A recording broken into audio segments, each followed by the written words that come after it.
बिस्मिल्लाहिर्रहमानिर्रहीम। अस्सलाम वालेकुम दोस्तों, उम्मीद करता हूँ मैं आप सब लोग खैरियत से होंगे। आज की जो वीडियो है एक बहुत ज़्यादा इंपॉर्टेंट टॉपिक पे है कि अक्सर लोगों को यही डर लगता रहता है कि अभी मेरी लड़ाई हो जाएगी, अभी कुछ हो जाएगा, अभी कुछ बुरा हो जाएगा, अभी मैं मरने वाला हूँ, अभी जो है कोई मेरा नुकसान हो जाएगा। दो लोग बाहर लड़ रहे होते हैं, इसको अंदर अपनी पड़ी होती है कि लड़ाई हो जाएगी, लड़ाई हो जाएगी, लड़ाई हो जाएगी। वो लड़ाई हो के बात ख़त्म हो के बाहर जो है वो ख़त्म भी हो जाती है, लेकिन बिला वजह जो है वो सीने में जैसे भारीपन आ जाता है, पेट ख़राब हो जाता है, अलर्ट ज़्यादा हो जाता है इंसान, ऐसे लगता है जैसे हार्ट अटैक आने वाला है, तबीयत ख़राब हो रही है। ऐसा क्यों हो रहा है और कैसे जो है वो हम इसको ठीक कर सकते हैं? ये जो रिसर्च के मुताबिक ये जो कंडीशन है, एक स्टडी ये बताती है कि पाकिस्तान में 42% लोगों को जो है ना ये परेशानी लाहक है, लेकिन वो इस चीज़ को जो है वो बताते नहीं हैं। और ये बड़ी नॉर्मल चीज़ है, इसको आप बहुत ज़्यादा जो है वो टेंशन ना लें, बहुत ज़्यादा इसको स्ट्रेस ना लें। ये एक एंटीसिपेटरी एंजाइटी प्लस जो है वो हाइपर विजिलेंस रिस्पॉन्स है। इसको जो है वो हम इस तरह समझें कि जो दिमाग के 3 हिस्से इसमें इन्वॉल्व होते हैं। 3 जो है ना वो चीज़ें इसके लिए ज़िम्मेदार हैं। जो पहली चीज़ है वो है BNST, bed nucleus of stria terminals.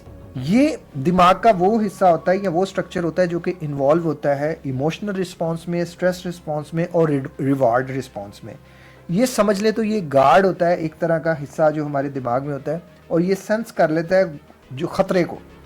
Normal लोगों में जब कोई ख़तरा आता है तो ख़तरा जाने के बाद जो है ना उनकी एंजाइटी जो है वो कुछ देर बाद जो है वो ख़त्म हो जाती है। लेकिन 2025 की लेटेस्ट रिसर्च में ये देखा गया कि MRI से ये जो है वो देखा गया कि जिन लोगों को एंजाइटी होती है उनका जो BNST जो हिस्सा होता है उसकी जो एक्टिवेशन होती है वो 300% तक ज़्यादा होती है, और इनका जो कॉर्टिसोल लेवल है वो हाई रहता है और कंटिन्यू जो है ना वो रिलीज होता रहता है। दूसरा जो इस सब रिस्पांस में जो पार्ट होता है ब्रेन का वो होता है अमिगडला। ये इमिडिएटली जो है ना वो एक थ्रेट किस्म का जो है ना वो एक ख़तरे किस्म का जो है वो अंदर अलार्म बजाता है। जब ये अलार्म बजाता है तो तब जो है वो BNST ओवर एक्टिव हो जाता है और अमिगडला जो है वो हाइपर विजिलेंस रिस्पॉन्स में चला जाता है। इसका मतलब ये है कि आप अगर उस टाइम पे किचन की फ़ैन की आवाज़ भी सुन रहे हैं ना तो वो भी आपको लगेगा जैसे कोई हेलीकॉप्टर चल रहा है, और बहुत ज़्यादा जो है ना वो आपके कानों में लगेगी। दो लोग बात कर रहे हैं, आपको यही लगेगा कि ये लड़ाई की बात कर रहे हैं। इसके ऊपर एक रिसर्च है, एक स्टडी है 2024 की, कि जिसमें देखा गया कि ऑडिटरी स्टडी बताता है कि हाइपर विजिलेंस पेशेंट में जो नॉर्मल साउंड को भी एक थ्रेट इंटरप्रेट करते हैं वो, कि ये कोई थ्रेट है, ये कोई जो है वो खतरे की बात है। तीसरा जो इसमें ब्रेन पार्ट इन्वॉल्व होता है वो है प्रीफ्रंटल कॉर्टेक्स। जी हाँ, ये हमारा ब्रेन का लॉजिकल पार्ट होता है, और ये अमिगडला BNST के ओवर एक्टिव हो तो ये प्रीफ्रंटल कॉर्टेक्स जो होता है ये इसका जो कनेक्शन होता है वो 45% जो है वो कम हो जाता है। मतलब इसको समझ नहीं आता कि ये कोई एक्चुअल खतरा है या मेरे दिमाग ने जो है वो एक खतरा जो है वो इमेजिन कर लिया है या उसको परसीव कर लिया है। ये उस टाइम पे लॉजिकल थिंकिंग जो है वो नहीं कर पाता। इसी वजह से जो है जो कॉर्टिसोल का जो सुबह उठते ही जो नॉर्मल लोगों का कॉर्टिसोल होता है वो एक स्टेट तक ही जाता है, लेकिन जो लोग एंजाइटी में होते हैं, जो लोग डिप्रेशन में होते हैं, उनका जो स्पाइक होता है, अगर नॉर्मल लोगों का 50% होता है तो एंजाइटी में लोगों का 300% तक स्पाइक होता है। अगर नॉर्मल लोगों का स्पाइक कुछ देर तक रहता है तो इनका जो स्पाइक होता है एंजाइटी वाले लोगों का ये 8 आवर्स तक, 8 घंटे तक जो है ना वो एलिवेट रहता है, यानी कि 8 घंटे तक ऊपर रहता है, चढ़ा रहता है, और इसीलिए उनको हर चीज़ में खतरा खतरा खतरा जो है वो नज़र आ रहा होता है। एक बड़ी अहम चीज़ जो है ये हम एंजाइटी वाले लोगों में होती है कि हमारी ना इंट्रोसेप्शन जो सलाहियत होती है, ये खूबी होती है किसी चीज़ को पहचानने की, आम लोगों की निस्बत ये हमारे अंदर ज़्यादा होती है। और ये भी एक बहुत बड़ी रीज़न है कि हम ज़्यादा ही जो है वो ख़तरे को इमेजिन कर लेते हैं। लेकिन अगर आप देखें तो ये अल्लाह ताला ने जो है ना हमारे अंदर एक अलग ही तरह का किस्म का एक कनेक्शन रखा है कि यही एक मेन रीज़न होती है कि हम बुरे बंदे को बड़ी जल्दी पहचान लेते हैं। आपने भी नोटिस किया होगा, हमें बुरे बंदे को देख के बड़ी जल्दी जो है वो वाइब आती है, तो ये सेंसिटिव लोगों में ये 10x होती है।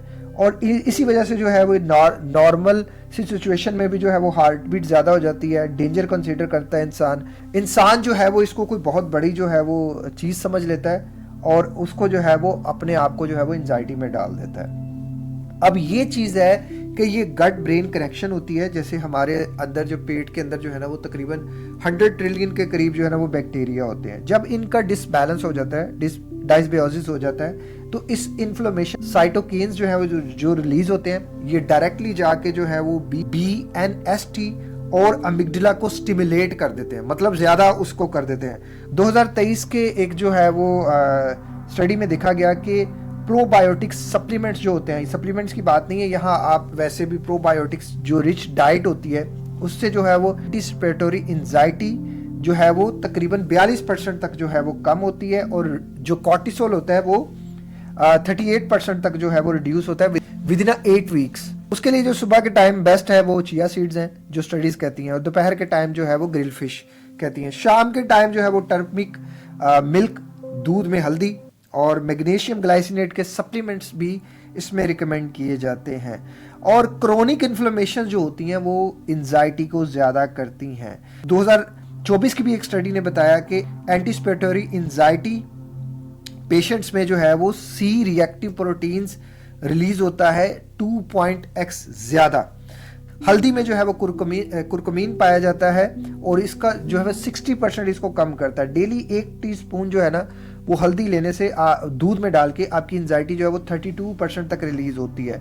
मैग्नीशियम डेफिशिएंसी जो है वो इसमें बहुत ज़्यादा अहम किरदार अदा करती है, और 68% लोगों में, पाकिस्तानियों में मैग्नीशियम डेफिशिएंसी है, और इसी की वजह से जो है वो ब्रेन केमिकल जैसे गामा अमीनो ब्यूट्रिक एसिड और न्यूरोट्रांसमीटर जो होते हैं वो कम रिलीज होते हैं।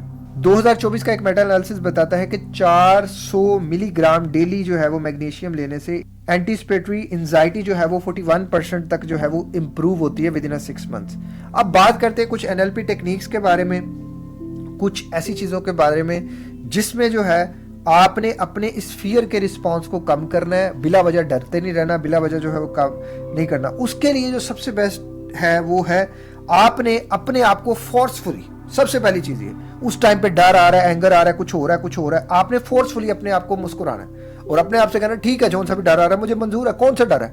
लॉजिकल थोड़ी थिंकिंग करने की कोशिश करनी है, थोड़ा अपने आप को उस जगह पे अवेयर करने की कोशिश करनी है। दूसरी चीज ये, आपने डीप ब्रीदिंग करनी है, डीप ब्रेथ।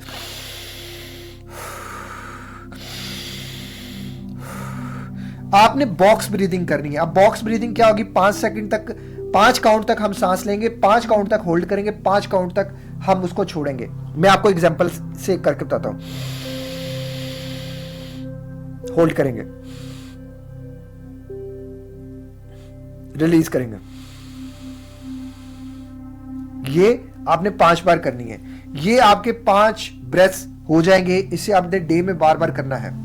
अब येले यूनिवर्सिटी की एक रिसर्च के मुताबिक जो है ना, जब आप पैटर्न को इंटरप्ट करते हैं, उसे तोड़ते हैं, तो जो आपका एंजाइटी का साइकिल है, जो फियर का साइकिल है, वो 70% तक रिड्यूस हो जाता है। दूसरी जो है वो NLP टेक्निक, आपने एंकरिंग टेक्निक आपने लाजमन सीखनी है। उसके ऊपर जो है मेरी एक वीडियो बनी हुई है, वो आप लाजमन देखिएगा। मैं आपको इस वीडियो में तो वो नहीं बता रहा, लेकिन जब भी आपको लगे कि कोई चीज़ है, एंकर जहां भी आपने ट्रिगर, जहां भी आपने उसको किया है, जोड़ा है, वहां आपने रख के ट्रिगर कर देना है उस एंकर को, आपकी स्टेट ऑफ माइंड चेंज हो जाएगी। तीसरी NLP टेक्निक है पेसिंग टेक्निक। आपने आंखें बंद करके सोचना है, अल्हम्दुलिल्लाह मेरा फ्यूचर सेव है, मैं बिल्कुल ठीक हूँ, मैं बहुत रिलैक्स हूँ, मेरा ब्रेन बहुत एक कामिंग स्टेट में है, मैं यानी कि एक सिक्योर जोन में हूँ। अपने आप को आपने बार बार बार जो है वो रिलैक्स रखना है। अच्छा, यहाँ एक कैम्ब्रिज जो है वो की रिसर्च है कि मेंटल रिहर्सल एंजाइटी को 38% तक कम करती है। फिर उसके बाद आपने अपने आप को पुरसकून करने की कोशिश करनी है, बार बार अपने आप को रिलैक्स करने की कोशिश करनी है। आप स्माइल कर सकते हैं आंखें बंद करके, कोई अपना इवेंट रिकॉल कर सकते हैं, आप अपने आप को जो है वो थोड़ा बिजी कर सकते हैं, काम में बिजी कर सकते हैं। और आप देखिएगा, आप जिक्र अज़कार भी करिएगा। जिक्र अज़कार बहुत ज़्यादा ज़रूरी है। हस्बुनल्लाहि व नेवल वकील जो है ये आप 100 टाइम पढ़ेंगे। ला हौला वला कुव्वता इल्ला बिल्लाह ये आप पढ़ सकते हैं। आप सूरह मुल्क पढ़ सकते हैं, आप आयातुल कुर्सी पढ़ सकते हैं। आपने अपने आप को उस टाइम पे जितना ज़्यादा हो सके रिलैक्स करने की कोशिश करनी है और ज़्यादा पैनिक नहीं करना। आपने फास्ट फूड से, बाजारी चीज़ों से, चीनी से, और एक मैं आपको बताता चलूँ, यहाँ एक इंसान को मैंने कोच किया, 1-1 कोच किया। उसका ये था कि ये उसका फियर तब ज़्यादा होता है जब वो चाय बहुत ज़्यादा पीता है। चाय पीने से उसको ख्याल आता है कि अब मुझे कोई मार देगा, वो डरना शुरू हो जाता है, वो बहुत ज़्यादा जो है वो एंजाइटी में चला जाता है। तो यहाँ चाय, कॉफ़ी, इन चीज़ों से परहेज़ करें, बाजारी खाने से, फास्ट फूड से, इन सब चीज़ों से परहेज़ करें। मैं कुछ गट रीसेट आपको, कुछ जो है वो एंजाइटी को कम करने की कुछ चीज़ें बता सकता हूँ, जिसमें आप नाश्ते में चिया सीड्स और बादाम को एडजस्ट कर सकते हैं। ये एडजस्टमेंट्स आपने देखनी है। आप सुबह जो है वो गोल्डन मिल्क भी कर सकते हैं। उसके बाद आप पूरा दिन जो है वो जिक्र अज़कार करते रहें। आप जो है वो फिश का इस्तेमाल करें, शाम में करें या दिन में कर दें। आप मैग्नीशियम ग्लाइसिनेट के जो है वो सप्लीमेंट्स भी स्टार्ट कर सकते हैं, लेकिन उसके लिए पूरी आप रिसर्च कर लीजिएगा वो उसको थोड़ा स्टार्ट करने से पहले। बाकी प्रोबायोटिक्स आप अपनी डाइट में ऐड कर सकते हैं, बनाना ऐड कर सकते हैं, वॉलनट ऐड कर सकते हैं, और जो है ये सारी चीज़ें जो हैं ये आपके लिए बेस्ट हैं। आप दिन में टाइम स्केड्यूल सेट करें, जब आप एनएलपी की टेक्निक्स की प्रैक्टिस करें। आप अपना विटामिन डी का टेस्ट लाजमन करवाएं। आप अपना जो है देखिए, ये जो भी रूटीन्स मैंने आपको बताई हैं, आप 7 से 10 दिन करके देखें। अगर आपको कुछ चीज़ सेल्फ हेल्प नहीं फ़ायदा दे रही तो बेटर इज़ दिस कि आप अपने डॉक्टर से लाजमन कंसर्न करें। वैसे तो अल्हम्दुलिल्लाह बहुत से लोगों को इम्प्रूवमेंट आ जाती है। यहाँ मैं आपको एक लाइव केस स्टडी शेयर करता हूँ, जो मैंने अब आपको डाइट भी बताता हूँ, वो चीज़ें जो आपके ब्रेन के लिए रिलैक्स करती हैं। मैंने एक 32 साल जो है वो आदमी को कोच किया, उसका भी यही चीज़ें थी। बहुत ज़्यादा हर वक्त डरा रहता, अपने अंदर जो है वो चीज़ों को करता रहता। उसकी बहुत बड़ी रीज़न जो थी वो अल्कोहल कंजम्पशन थी। वो जैसे ही अल्कोहल कंज्यूम करता था वो एक हाइपर विजिलेंस मूड में चला जाता था, और जिसकी वजह से उसने बहुत से डॉक्टर्स को दिखाया, बहुत सी चीज़ें की, लेकिन मैंने जब उसकी ये वाली हैबिट्स की तो अल्हम्दुलिल्लाह ठीक हो गया। अब प्रोबायोटिक्स और प्रीबायोटिक्स के फूड्स का इस्तेमाल करें, उस पर मेरी डिटेल्स वीडियो बनी है। मैग्नीशियम रिच फूड्स की बात करें, मैग्नीशियम रिच फूड्स की आपने इस्तेमाल करने हैं। उसका पंपकिन सीड, डार्क चॉकलेट, मैं कुछ आपको बता देता हूँ, स्पेनिच, ये जो है ये आपके कॉर्टिसोल को रिड्यूस करते हैं। आपने ओमेगा 3 और विटामिन डी के जो है वो इनके सप्लीमेंट्स भी आप लेना चाहें तो आप ले सकते हैं अपनी रिसर्च के साथ। वैसे मैं विटामिन डी के सप्लीमेंट्स लेता हूँ। ये ब्रेन इन्फ्लेमेशन को कम करते हैं और एंजाइटी को 33% तक रिड्यूस करते हैं। इनके लिए जो बेस्ट है वो फिश है, फ्लैक्स सीड्स हैं, चिया सीड्स हैं, ये बेस्ट है। आगे आपने अपनी ब्लड शुगर को स्टेबल रखना है, बाजारी खानों से और ये इन चीज़ों से बचना है अपने। आप एग्स का इस्तेमाल कर सकते हैं, अंडों का इस्तेमाल कर सकते हैं, राइस का इस्तेमाल कर सकते हैं, दाल सब्जियां जो भी आपको लगती हैं वो आप इस्तेमाल कर सकते हैं। कोशिश करें कि मॉर्निंग का जो अगर आप दिन की शुरुआत करें तो एक प्रीबायोटिक एक प्रोबायोटिक फूड का लाजमन इस्तेमाल करें। नमाज पढ़ें, कुरान पढ़ें, अल्लाह को कसरत से याद करें, और दिन की शुरुआत जो है वो सदक़े खैरात से करें। एनएलपी प्रैक्टिस को आप लाजमन करें। ये सारी चीज़ें जो हैं ये आपको आपके ब्रेन को जो है वो बहुत ज़्यादा हेल्प करेंगी, आपकी एंजाइटी को बहुत ज़्यादा काम करेंगी। आई होप सो कि ये वीडियो आपको बहुत ज़्यादा हेल्प करेगी। अगर किसी भी तरह की आपको हेल्प या ये चीज़ें आपको हेल्पफुल लगी, इन वीडियोस को दूसरों तक ज़रूर शेयर कीजिएगा और अपने कीमती कमेंट्स मुझे वीडियो के नीचे ज़रूर बताइएगा। मिलते हैं किसी और वीडियो में किसी और टॉपिक के साथ। एक और ज़िंदगी के नाम के हॉस्पिटल के लिए दुआ कर दीजिएगा, डोनेशन कर दीजिएगा। अस्सलाम वालेकुम, अल्लाह हाफिज़।